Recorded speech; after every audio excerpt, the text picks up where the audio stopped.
But there's a grain of truth in that we see once you hit chapter 8, Mark's Gospel, Jesus has his eyes firmly set on Jerusalem and on his passion and on his death. And in the lectionary, the church kind of follows that movement by focusing on these moments of the passion predictions.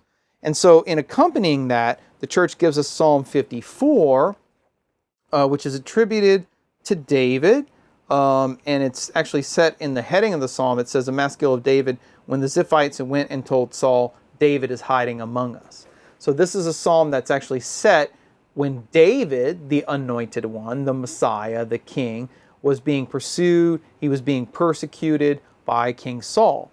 And so the psalmist says this. I'll just read the first couple of verses here.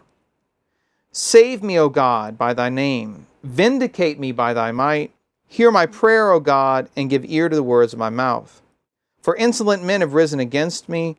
Ruthless men seek my life. They do not set God before them. But behold, God is my helper. The Lord is the upholder of my life. He will requite my enemies with evil. In thy faithfulness put an end to them. And then look what the psalmist says here. With a free will offering I will sacrifice to thee.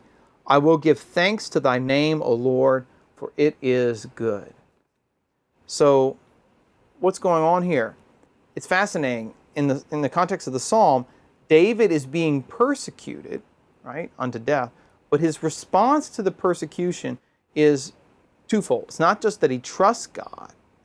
It's that he also offers a sacrifice of thanksgiving, even in the midst of his suffering, even in the midst of being persecuted, even in the midst of being attacked and having attempts on his life being made by Saul and his men.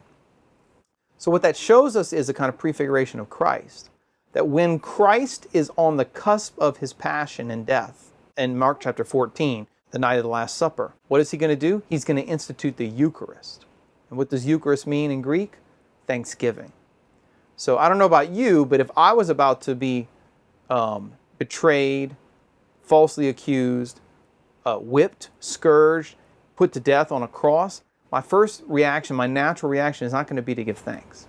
It's going to be fear, it's going to be terror, it's going to be horror. And yet Christ, like David before him, trusts in his Father, and so he's going to offer a sacrifice of thanksgiving precisely as an act of trust. He's giving thanks in advance for the fact that although he's going to suffer, God will deliver him in the resurrection on the third day.